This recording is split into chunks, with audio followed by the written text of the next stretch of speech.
These are just a number of headlines from the last few months here, and all of these in light of the U.S. changing its name to the Department of War. We don't taking military power off the table for Panama, for Greenland. We've threatened and then actually did attack Iran. We've now determined that the U.S. is at war with the drug cartels.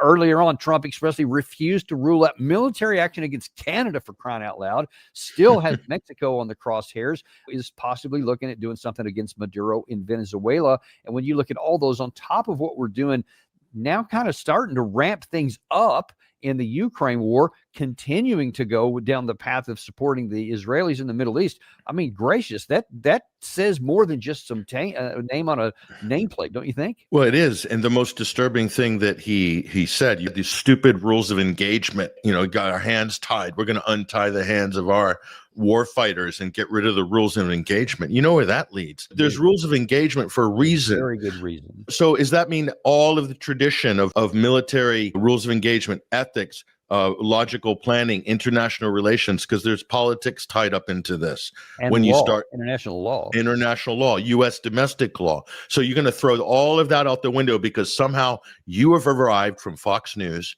and you know better than the previous few millennia of human history. And Trump knows better, of course, because he is all seeing and all knowing. If you translated his speech into German, okay, that could easily be dropped into an Adolf Hitler midnight rally at Nuremberg.